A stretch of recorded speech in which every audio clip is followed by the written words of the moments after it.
আজকের আমার রেসিপি গরম গরম ফুলকো ফুলকো কচুরি আর ভাজা ছোলার তরকারি। আর এই রেসিপিটা আমি কত সহজ করে একদম কোনো রকম ঝামেলা ছাড়াই যে বানিয়েছি সেটাই আজকে আপনাদের সঙ্গে শেয়ার করব। আশা করছি খুবই ভালো লাগবে। আর যদি ভালো লাগে তাহলে প্লিজ একটা লাইক দিয়ে ভিডিওটি দেখা শুরু করবেন। তাহলে চলুন দেরি না করে ভিডিওটি শুরু করে দিই। আসসালামু আলাইকুম everyone, welcome back to my channel Sanu cooking. আশা করছি আপনারা সকলেই খুব ভালো আছেন, আমিও খুব ভালো আছি। হিঙের কচুরি বানানোর জন্য সবার প্রথমে আমি এখানে ময়দার ডোটা তৈরি করে নেব। সেই জন্য আমি পরিমাণ মতো ময়দা নিয়ে নিয়েছি আর অল্প একটু কালো জিরে দিলাম, আপনারা চাইলে একটু জোয়ানও অ্যাড করতে পারেন।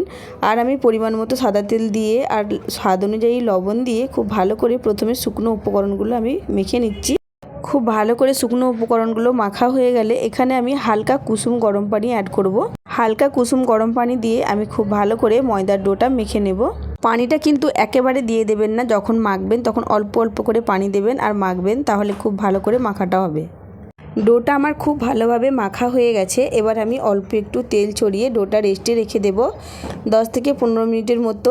খুব বেশি সময় থাকলে আধ ঘন্টাও রাখতে পারে। ডোটা এবার রেস্টে রেখে দিয়ে আমি চলে যাব পরের স্টেপে। এখানে আমি ভাজা ছোলা নিয়ে নিয়েছি। দেখুন, ভাজা ছোলাটা আমি খুব ভালো করে ব্লেন্ডারে ব্লেন্ড করে নেব। খুব বেশি মিহি করে কিন্তু ব্লেন্ড করবেন না, একটু দানা দানা ভাব থাকবে সেরকম ব্লেন্ড করবেন। এবার চলুন তরকারিটা তৈরি করে নিই। সেই জন্য গ্যাসে আমি আগে থেকে একটা কড়াই বসিয়ে দিয়েছিলাম। কড়াইটা খুব ভালোভাবে গরম হয়ে গেছে। এবার আমি ফোড়ঙে দিলাম 5 ফোড়ন আর দিয়ে দেবো থেতো করে রাখা আদা আর কাঁচা লঙ্কা। আদা কাঁচা লঙ্কা 5 ফোড়ন থেকে যখন সুন্দর একটা ফ্লেভার বের হয়ে আসবে তখন এখানে আমি দিয়ে দেব শুকনো মশলাগুলো। এবার এখানে পরিমাণ মতো আমি দিয়ে দেব হলুদের গুঁড়ো আর দিয়ে দেব অল্প একটু লঙ্কার গুঁড়ো আর দিয়ে দেব স্বাদ অনুযায়ী লবণ দিয়ে খুব ভালো করে মশলাটা আমি কষিয়ে নেব।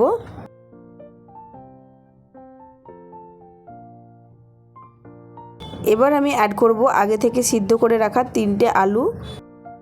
এই আলুগুলো আমি আগে থেকে সিদ্ধ করে নিয়েছিলাম। আলুটা মশলার সঙ্গে খুব ভালো করে আমি কষিয়ে নেব। আলুটা খুব ভালো করে কষানো হয়ে গেলে এখানে আমি দিয়ে দেব অল্প একটু কসুরি মেথি আর দিয়ে দেব আমি ভাজা ধনে জিরের গুঁড়ো দিয়ে আবারও খুব ভালো করে আলুটা আমি কষিয়ে নেব। খুব বেশি সময় লাগবে না, একদম অল্প সময়ের মধ্যেই এই তরকারিটা রান্না হয়ে যাবে বন্ধুরা। এবার এখানে পরিমাণ মতো আমি পানি অ্যাড করে দেব।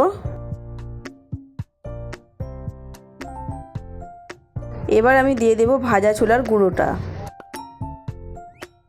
দিয়ে খুব ভালো করে আবারও আমি মিক্স করে নেব। একদম অসাধারণ হয় বন্ধুরা এই তরকারিটা। যখন বাড়ির সকলকে এরকম করে রান্না করে দেবেন তখন সকলেই বলবে যে এটা হোটেল থেকে আনা একটা তরকারি। দারুণ সুন্দর হয় বন্ধুরা, একবার অবশ্যই বাড়িতে ট্রাই করবেন। সকালের নাস্তায় কিংবা যখনই এরকম লুচি তরকারি খেতে ইচ্ছা করবে তখনই এরকম করে আপনারা তৈরি করে ফেলতে পারবেন। একদম নিরামিষভাবে এই রান্নাটা আমি করেছি, আশা করছি খুবই ভালো লাগবে। এবার আমি অল্প করে একটু গরম মশলা দিয়ে দিলাম, দিয়ে খুব ভালো করে ফুটিয়ে নামিয়ে নেব। রেডি হয়ে গেল ভাজা ছোলার তরকারি, কোনো রকম সেদ্ধ করার ঝামেলা ছাড়াই তৈরি হয়ে গেল। এবার এখানে আমি হিঙের কচুরির পুরটা তৈরি করে নেব। সেই জন্য দেখুন অল্প করে আমি নিয়ে নিলাম ছোলার বেসন। যে যেরকম তৈরি করবেন কচুরি ঠিক সেই অনুযায়ী এখানে বেসনটা নিয়ে নেবেন। আর অবশ্যই দিতে হবে হিংটা, একদম বেশি পরিমাণে হিংটা লাগবে। আর লাগবে অল্প একটু লবণ দিয়ে খুব ভালো করে প্রথমে সব কিছু আমি মিক্স করে নেব। নিয়ে অল্প অল্প করে পানি দিয়ে একটা ডো তৈরি করে নেব। পুরটা আমার খুব ভালো করে রেডি হয়ে গেছে।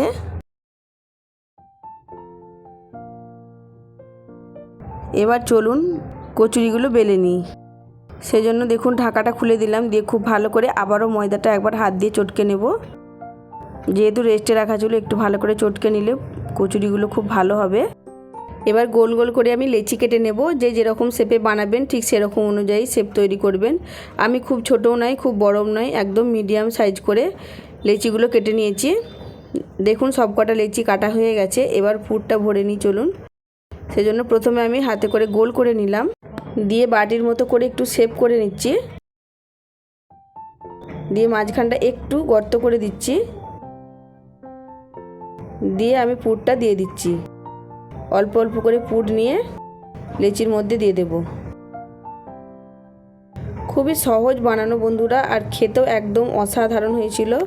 না তৈরি করলে আপনারা বিশ্বাসই করবেন না, একবার তৈরি করে দেখবেন, আশা করছি খুবই ভালো লাগবে। এইভাবে আমি প্রত্যেকটা লেচি তৈরি করে নেব। সব কটা লেচি তৈরি করা হয়ে গেছে, এবার বেলে নিই। সেই জন্য চাকির মধ্যে আমি অল্প একটু তেল অ্যাড করে দিলাম, দিয়ে লেচিটা দিয়ে দিলাম আর হাতে একটু তেল লাগিয়ে নিলাম।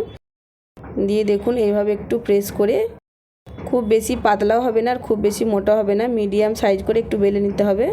রেসিপিটি দেখে নিশ্চয়ই বুঝতে পারছেন যে বানানোটা ঠিক কতটা সহজ, কোনো রকম ঝামেলা ছাড়াই। আশা করছি আমার আজকের এই রেসিপিটি আপনাদের কাছে খুবই ভালো লেগেছে। যদি ভালো লেগে থাকে তাহলে প্লিজ লাইক, কমেন্ট, শেয়ার করে দেবে। আর যদি কেউ আমার চ্যানেলে নতুন এসে থাকেন তাহলে প্লিজ চ্যানেলটা সাবস্ক্রাইব করে আমার পাশেই থাকবেন, পাশে থাকা বেল আইকনটা প্রেস করে দেবেন, যাতে করে আমি কোনো নতুন ভিডিও ছাড়লে আপনাদের কাছে নোটিফিকেশন সবার আগে পৌঁছে যায়।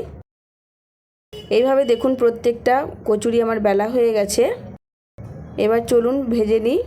সেই জন্য আগে থেকে গ্যাসে আমি একটা কড়াই বসিয়ে দিয়েছিলাম আর তেলটাও আমি গরম করতে দিয়ে দিয়েছিলাম। তেলটা খুব ভালো করে গরম হয়ে গেলে এখানে আমি কচুরিটা দিয়ে দেব। দেখুন দেওয়ার সাথে সাথে কিন্তু ফুলে উঠেছে। এইভাবে সেম প্রসেসে আমি প্রত্যেকটা কচুরি ভেজে তুলে নেব।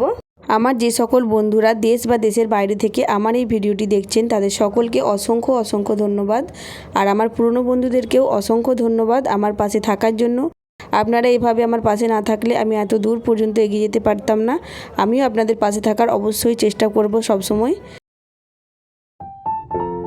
রেডি হয়ে গেল গরম গরম হিঙের কচুরি আর ভাজা ছোলার তরকারি।